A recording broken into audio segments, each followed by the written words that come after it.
Hello everybody, welcome back into MLS Digest. This is 15 and 15 where we go over the most recent match week of MLS action. And we just got done with week 10, which saw plenty of goals, including a unforgettable Sunday as part of the newly expanded schedule, and including also a team scoring a touchdown with the extra point added on. We'll get to all of that, but be sure to like this video down below and subscribe to the channel if you're new.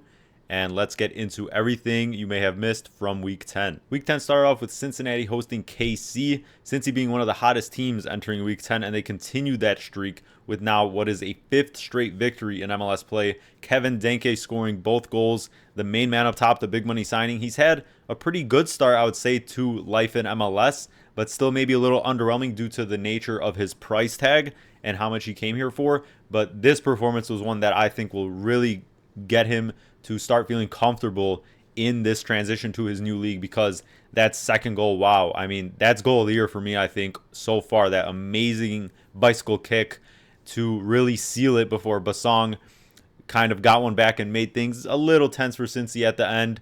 But Cincinnati flying and first in the East, can't complain, and all their sights are set now on potentially a second supporter shield in 3 years. So KC not expected to really get a result in this one anyways, but they have been kind of performing better in terms of the attacking standpoint. They got a couple of wins in the past couple of weeks against lower opposition, but maybe not the worst performance out of KC, but still a team that is probably not going to be challenging for anything in terms of the playoff standings. NYCFC turned around a bit of poor form from the past couple of weeks by getting all 3 points on the road at Toronto, against the Toronto side that just came off its first win of the season at RSL. And Toronto's defense has been carrying them through some performances, a couple of draws mixed in there as well recently. They haven't looked terrible in that regard, but offensively, this TFC side is really starving for goals. Bernadeschi and Insigne aren't fully clicking week after week, and at the same time, they're kind of having a striker carousel. They just called up Charlie Sharp for this past game from TFC2 because their new signing Brynhildsen is still dealing with injuries week after week. He gets an appearance here and there and then gets re-injured once again, and also with DeAndre Kerr being injured, there's really just no bite up top, and so NYCFC able to steal all 3 points to finally get a win after a couple of bad weeks through a Martinez penalty. The Red Bulls made it 2 for 2 for the New York clubs this weekend, also winning 1-0, this time against Montreal. It was a Noah Ele headed goal on a corner kick that was the difference, and that sounds about right for this Red Bulls team that, outside of Forsberg really in some moments, just hasn't had that bite up top. Choupo-Moting has kind of looked his age. He has, I think, 3 goals or so, but 2 of those are penalties. And Montreal on the other end also dealing with their own injuries, especially with Vrioni, the DP they traded for from the Revs, but he's been injured. And they also benched Sirois, their main goalkeeper for this game, which was a little head-scratching because I think that's one of the least of their worries when it comes to the quality in this team, because it is a young team as well. And Sirois, I think, has saved them from even more embarrassing losses in the losses they've had, and actually has given them a couple of the points that they do have this season, because Montreal still winless through 10 weeks. We're entering week 11, and they still don't have a win. But the Red Bulls turn things around. They seem to usually handle business against these lower teams against the East, but it's never really convincing, is it? And I just don't see that turning around season long for the Red Bulls unless we see something crazy in the summer transfer window. But regardless, the Red Bulls turned it around after losing to DC United last week at home and get all 3 points in this one. The Union continued to handle business against some of the East's lower teams, beating DC United 3-0. It's their back-to-back now 3-0 results. Last time out against Atlanta at home, they got the same win, the same scoreline. And life after Gazdag hasn't been absolutely terrible in 3 matches. The first match without him at NYCFC, they lost, but since then, it's these back-to-back wins. Glesnes gets on the score sheet, Jean-Jacques and Damiani. And, I mean, even without Lukic in this one, due to being suspended with the red card, it was kind of business as usual against a really, really bad defensive DC side, who was also without Christian Benteke. And we'll see really how bad that injury is, how long it keeps him out, because he's been most of the source of the offensive production, which isn't a surprise. But now things might get really, really ugly if he continues to sit out. Orlando pummeled Atlanta 3-0. And that for that Gallese is holding up is not in reference to Fantastic Four. It's for the fact that he's now held 4 straight clean sheets. Yes, it may not be as impressive when you think about it in the context of the last 3 games before this for Orlando were all 0-0 draws. But at the same time, he's putting in performances on his end of the pitch. Orlando's attack really wasn't the past couple of games, but in this one, they turned it all around. It started with the Montreal penalty. He's actually been in great form this season, getting goal contributions here and there so far. And then Pasalic once again getting on the score sheet, one of the new wingers they signed. And for Atlanta, it's just like it was for Philly with back-to-back 3-0 wins. It's back-to-back 3-0 losses for the Five Stripes. And you have to wonder if Dyla's on the hot seat, because with this much talent, even, with this much talent, with this much money they've spent, to have this type of a start, and we're already getting into week 11. We're almost basically a third through the season. A lot of questions have to be asked, and we have to start getting some answers. The Revs have now won 4 out of their last 5 games and all of the last 3 while holding clean sheets in all those 3 wins, including this one on the road at Charlotte. Charlotte, who we know is one of the true fortresses in terms of home field advantage in MLS, and they have now finally suffered their first loss at home of 2025 after going a perfect 5-for-5 previously to start the season at home. It's Carles Hill that bags the winner. Who else? It was a very tight goal in terms of a potential offside and who it kind of came off of. But the Revs now have really turned things around. We know they've been defensively solid. That's kind of been where they've started from in terms of that building out of the back and being a defensive first team. The offense just really was abysmal in the first 5 weeks, but they've put in some good enough performances for sure and held shutouts at the same time, and they're really turning things around. And Charlotte, as we know, though, the main problem with them is that when they come up against these teams that sit in deep blocks and will gladly sit back and defend, such as the Revolution in a road environment, Charlotte really just doesn't have the answer. They don't have that creativity. They did put up 2 expected goals. Ivacic put in a great performance for the Revs in goal, but still, Charlotte just seems to never come out on top in these types of situations with these type of game scripts. The Crew bounced back from their first loss of the season to Miami in Week 9 and handled business for the most part against the Quakes, winning 2-1 to get back to winning ways. Arfston with the eventual winning goal pretty early on in the second half. But the Crew probably should have put the Quakes away far earlier than this, because the end of the match got very, very tense and the Quakes were pushing for that equalizer. The Crew expected goals numbers with 3.4 to the Quakes 2, and so there probably should have been more goals in this one from either end.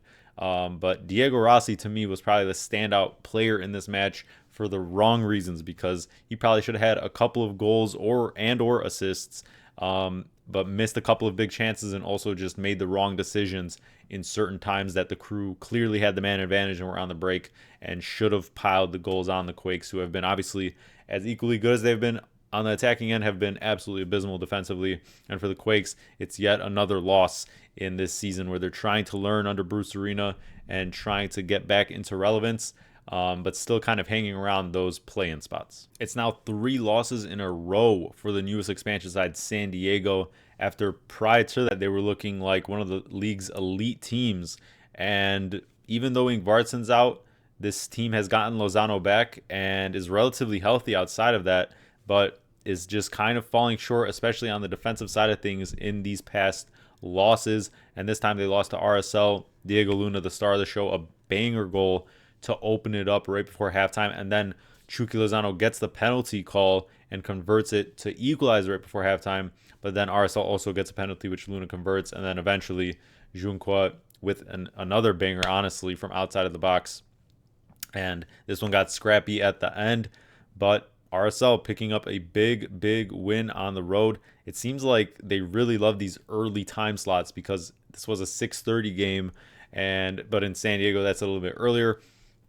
And yeah, it just seems like RSL really wakes up for these early matches. But regardless, San Diego going through some learning growing pains in its first season, and I'm sure they'll manage it. But at the moment, just holding that possession hasn't been so easy. They looked a little bit off the pace, and RSL's press in this one was really effective. San Diego was kind of laboring when it came to kind of keeping the ball away and actually getting things going from an attacking perspective. Dynamo won the Battle of Texas in this Texas Derby against Austin 2-0. The new signing Linger now with back-to-back goals in back-to-back games after making his first appearance very late in the last game and equalizing, and in this one getting what is technically the winner, and then Ponce getting the second one on the break. The first goal was Austin really just failing to clear its lines, and then Linger scored a really good goal outside of the box, and then Ponce with the second one on the break when Austin was a little bit more exposed and had to kind of give up some counterattacks. But for Austin, this one was kind of over before it began, in a sense that Brandon Vasquez, the big number 9, was ruled out before the game due to illness, and then also Danny Pereira going down very early due to injury, and that's 2 key players in 2 really key spots for this team that has prided itself on being really good defensively. But once that first goal came due to a pretty avoidable mistake by Wolf, then the floodgates opened in a sense, and Ponce sealed it late.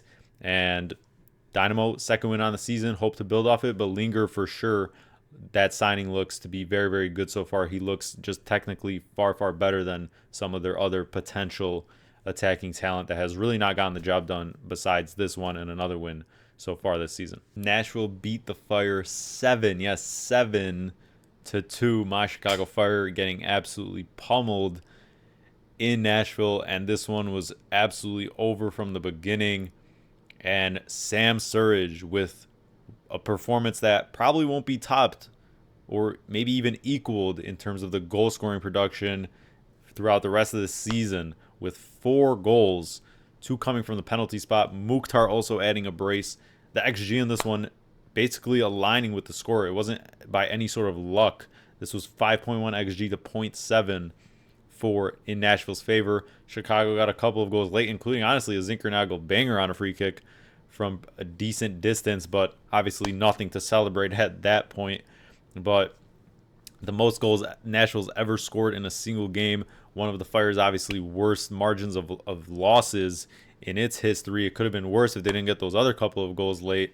But man, this Nashville side has really been cooking offensively, and the Fire's kind of style really set them up for failure in this one, because they have just been so poor defensively anyways, have only held 1 clean sheet, and that's just the risk they run. But this one, they just couldn't get the ball. Nashville had them completely pinned in, and just the link of play in general was excellent. Everyone was clicking, and this is one that Nashville will really pride themselves on building off of to potentially actually be a contender in the East. The Rapids and the Sounders closed out Saturday's slate with a 1-1 draw.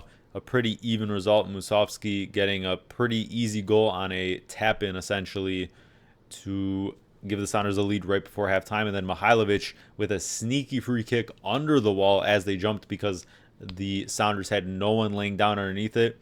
And it was, once again, a very, kind of cheeky goal in that sense to equalize it. The Rapids have been really solid recently with a couple of wins before this. The Sounders actually picked up a couple of wins as well before this one, so a pretty fair result, I would say. The Rapids were missing Zach Steffen, but I don't really think the Sounders created enough to where his presence was really missed or needed. And yeah, once again, just a fair result between 2 teams in the West, and yeah, not much more to say between these 2 teams. Sunday's 4-match slate start off with the Whitecaps visiting Minnesota. Only a couple days after the Whitecaps got business done in the first leg of Champions Cup semifinal against Miami 2-0, and then they had to travel here to Minnesota and also face that second leg with the lead in Miami this coming midweek. But the Whitecaps didn't even miss a beat. They rotated pretty considerably for this one, but regardless, that midfield of Berhalter, Vite, Kubas has just been doing the business and completely controlled possession for the most part, as we expected, against this Minnesota side that likes to concede the possession and play on the break for the most part. But they kept that energy, the Whitecaps did, and it's now 7 wins in their first 10 MLS games, which is their best ever start to an MLS season. They're first in the West. They're looking like they will advance against Miami. Obviously, Miami can turn around against anyone. They just did against LAFC, but that was only a 1-0 lead. And now it's a 2-0 lead, where if Vancouver gets a goal, that away goal is very, very crucial in Champions Cup. And so this dream season carries on for the Whitecaps. They're looking as hot as ever. Sunday's matches continue to deliver with the goals. Miami and Dallas playing out to a 7-goal thriller in which Dallas came back from 3-1 down on the road to Miami to give Miami its first loss of the season. And so that means no one is left unbeaten in MLS through 10 weeks. Miami resting as well considerably, just as Vancouver did, because of that Champions Cup semifinal coming up. No Messi, no Suarez, no Alba, I believe. Or it was either Alba or Busquets.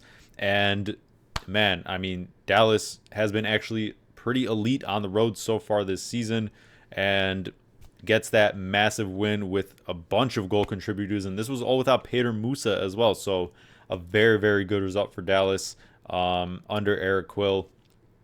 And just good to see them kind of turning things around down there. But for Miami, it's clear where their heads were at. It looked like, you know, they were going to be fine.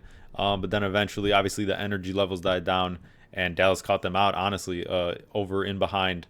And was able to eventually steal all 3 points in Fort Lauderdale. LAFC and St. Louis also played out to a crazy 2-2 result, with Bouanga almost getting the hat trick, but getting the brace, including an equalizer that was vintage Bouanga. And he's really coming into form now the past couple of weeks after a really slow start to the season. Missed the hat trick, like I mentioned, I think, with the PK being missed, and also an own goal by Ordaz to give St. Louis a point in this one. St. Louis finally getting things maybe a little turnaround on the score sheet side of things.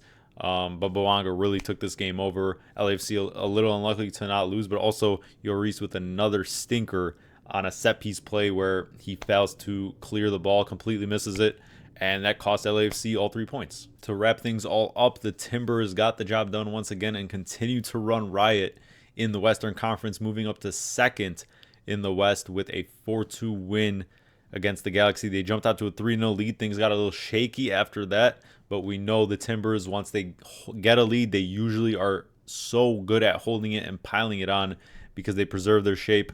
They love to get out on the break, and they have some of the fastest players in the league who are all, at the moment, looking all in sync. And Jonathan Rodriguez as well, also getting on the score sheet. He returned last game off the bench and came off the bench in this one again, and getting the PK to fully seal things after LA mounted or tried to mount a comeback. But Galaxy still winless in 10 games, and the schedule continues to look a little bit unforgiving, minus their next game at Kansas City, which should be one where they really mark that one as the one where they need to get this first win, because after that it's at Red Bulls, at the Union, and then you have El Tráfico, and then at San Diego. And so the longer this goes on, you have to think about Greg Vanney's job. I personally think he needs a little bit of grace because they just won a championship. They lost Ricky Puig, of course, and other injuries, all this turnaround. But at some point, you really have to start. You have to get a win. I mean, you just have to get that first one on the board. And next week against Kansas City has to be the one where this Galaxy side finally picks up the full 3 points. Thanks for tuning in, everyone. Glad to be bringing this recap series back. Let me know what you thought of this crazy week of MLS action, and I'll be sure to see you guys in the next video when we preview Week 11. So I'll see you there.